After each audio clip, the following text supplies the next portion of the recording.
What's up guys, this is Oliver, and this will be the very first episode of Practice Walkthrough. This one will be about Read Aloud, and if you have any questions in general about this question type, please go check out my Crash Course series, as there are some very detailed explanations on how we tackle this specific question type. A quick throwback, we have 40 seconds to review a passage and then 40 seconds to read it out loud, which might be shorter depending on the passage.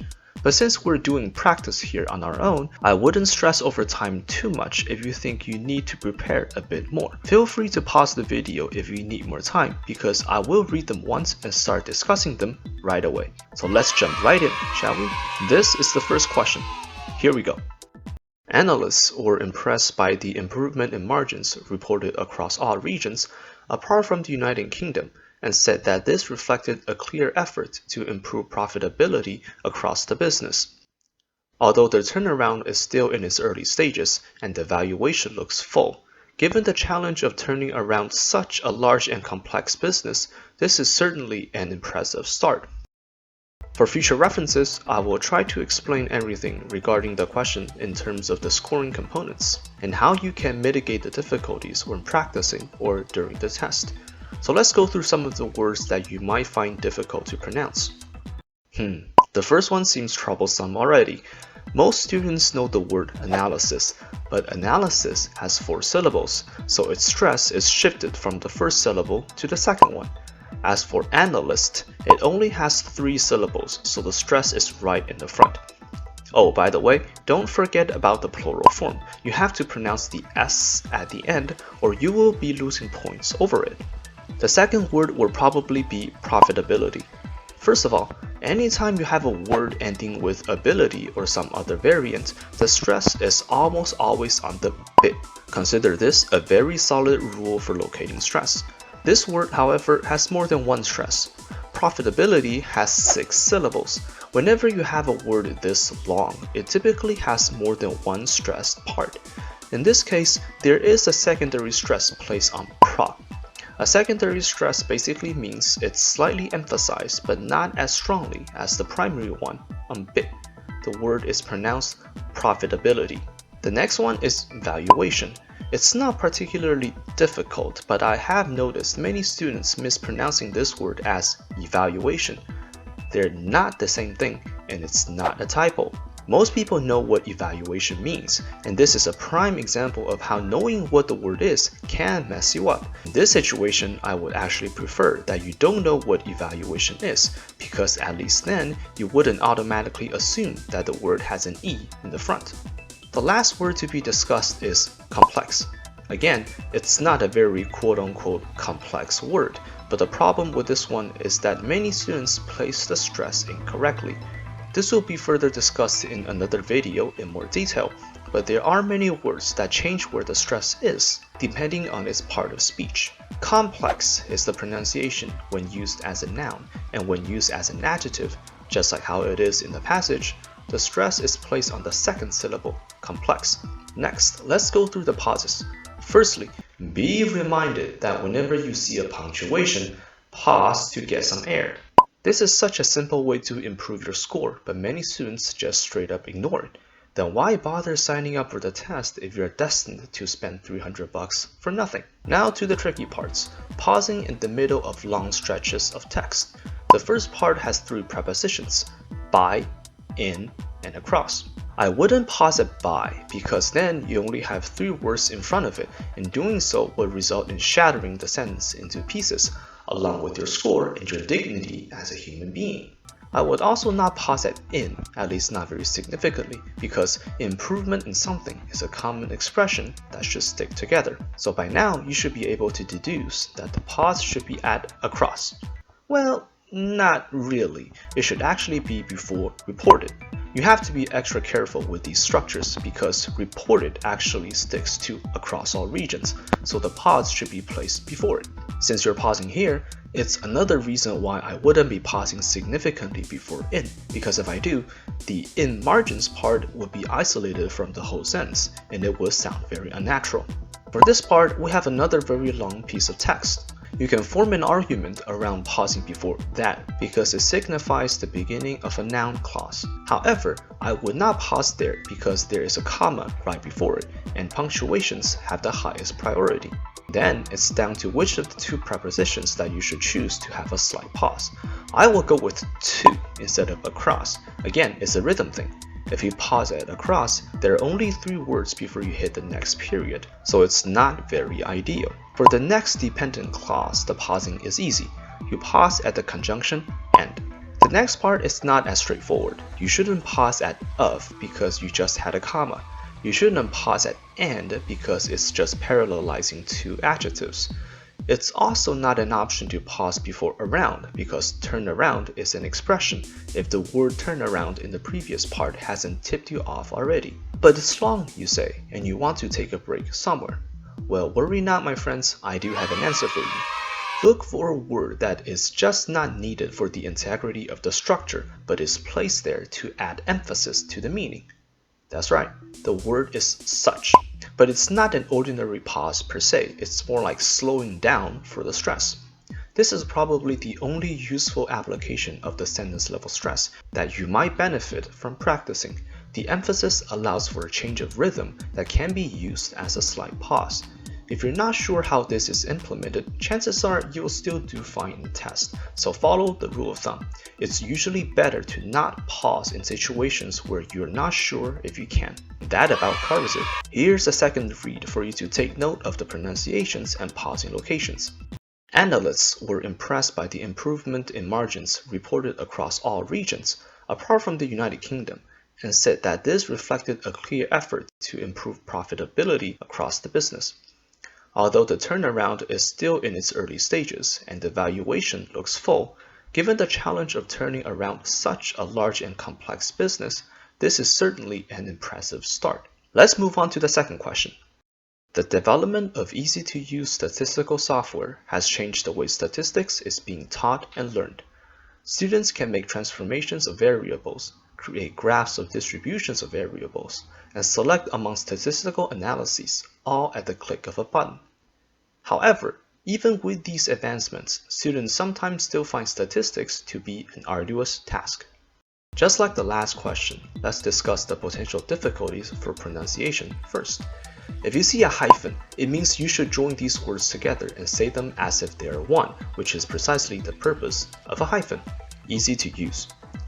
The next word is a nightmare to many students. The stress is on tis, and if you find the word too difficult to pronounce correctly, this is a very good example of when you should consider using the method of something to make things easier. But be careful, because this word along with its variants appears numerous times in this one passage. Using something too much is a very slippery slope, so try and not become too reliant on this cheesy method. The next word is much easier to read on paper than to say it out loud. It's the past tense and past participle of teach. Most of you should know that. But again, it's not about what it means, it's about the pronunciation. It goes back to the fact that many students find it difficult to pronounce 2 vowels together. In fact, it goes beyond just 2 vowels, even consonant sounds that are a combination of multiple letters. These are called digraphs, and vowel digraphs in particular are very important to get right.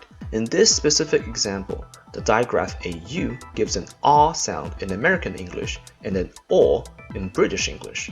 Both should be considered correct by the machine, so the correct way to say this word should be either taught or taught. A little further elaboration on this topic. Whenever you find a particular spelling that is difficult to pronounce, try and look for other words with the same spelling. In this case, if you know how to say Australia, I will point out the fact that Australia starts with AU, and that is probably also the way for you to pronounce taught. Of course, GH is silent here. Once again, going back to the many examples you can think of, like light, fight, right, and so on. The next word is transformations, and for this word I just want to highlight another rule for locating stress. For all words ending with shun, the stress is placed on the syllable right before it. Simple as that. The next word should be easy by now, but you have to be careful because it is plural. The singular form is pronounced analysis, but the plural form is analyses. This is a very rare change from singular to plural, so you'll just have to memorize this one. The last one we will discuss is at the end of the passage. Many students don't like the fact that it has 3 vowels in a row. To get this one, I would encourage you guys to try and split the word into syllables first, and then get each individual syllable pronounced correctly, and then combine them together to see where the stress is. There should be 3 syllables: are, do, us. The first 2 syllables are easy to pronounce, but what about the third one? Again, going back to the other words that have similar spellings like gorgeous and delicious, the syllable is pronounced us. Then let's find the stress. It probably isn't on the last syllable unless it's some fancy stuff stolen from French, so don't even bother trying. If you're not sure where it is, then the good rule is that the stress is very likely to be on the first syllable that isn't a common prefix. This is not an ironclad law, but it works most of the time. The word is pronounced arduous. Let's very quickly go through the pauses. Firstly, you pause at punctuations. You better start dreaming about pausing at punctuations, or else I will haunt you. Then you have 2 more pausing locations. The first is after software, because the subject and predicate are separate. The second one is before all, because you would want to pause at, but all goes with it, so that's that. Let's go through the question again. The development of easy-to-use statistical software has changed the way statistics is being taught and learned. Students can make transformations of variables, create graphs of distributions of variables, and select among statistical analyses, all at the click of a button. However, even with these advancements, students sometimes still find statistics to be an arduous task. Ready for the third? Here it goes. In 2005, donor countries agreed on an accord to harmonize their practices. Since then, 8 officials complained that too little has changed on the ground. Conferences of donors in developing countries still tend to be dominated by a small group of North European governments, with the US often absent. This is a slightly shorter one, so the allowed time to review and read aloud is 35 seconds each instead. Doesn't matter too much though, as the basics are still the same. Let's go through the pronunciation first. As for the year, you can either say 2005 or 2005. I don't think it will make a big difference. It shouldn't, but if it does, it's not my fault. The second word is accord, which many students struggle a bit trying to determine where the stress is. The rule is as follows. If you have a word starting with an A and then 2 consonants, the stress is usually not there. And here you go. Easy. Accord. The last word I want to talk about is often. The more accepted way is to pronounce it with a silent T, but I think you would be alright if you pronounce it as often. At least according to the score guide, people will still understand you if you say it that way, so it shouldn't be an issue. Even if it were to be penalized by the machine, it's probably not the deal breaker, so don't worry too much about it. Of course, it's just easier to learn the definitely correct way and stick to it. Often. Then there's the pausing. You pause at punctuations.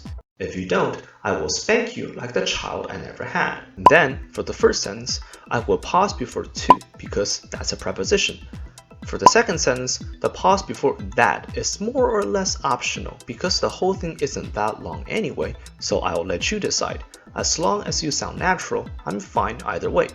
The next sentence is quite long, so I would pick 2 pauses. I'll leave it to you guys as a little thought exercise to think about why if you pause at any other locations, you will make me very sad. Here's another read. In 2005, donor countries agreed on an accord to harmonize their practices. Since then, 8 officials complained that too little has changed on the ground. Conferences of donors in developing countries still tend to be dominated by a small group of North European governments, with the US often absent.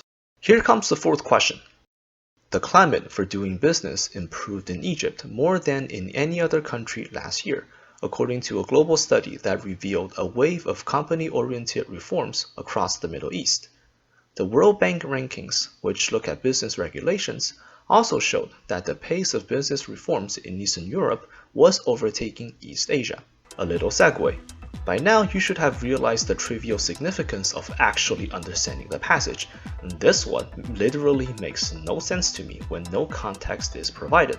So be mindful that read aloud has nothing to do with comprehension whatsoever. You get the pronunciation and fluency right, Yaguchi. This is also a short one that should be done in 35 seconds instead of 40. In fact, this one doesn't have any difficult words at all. But again, what questions do? So let's jump ahead to the pausing part, shall we? You pause at punctuations. If you don't, Donald Trump will be re-elected for 5 more terms. Hang on. That's probably not a bad thing for you guys if you're not American. That won't do. Okay. If you don't pause at punctuations, he will become your country's president. And then there's the usual stuff, breaking down long pieces into shorter ones at valid locations. I will pause after Egypt and before more because then is used as a preposition here, and it conveniently chops up that piece of text right in the middle. And then you have the other pauses, which should be child's play for you guys by now. Let's go through this passage once again.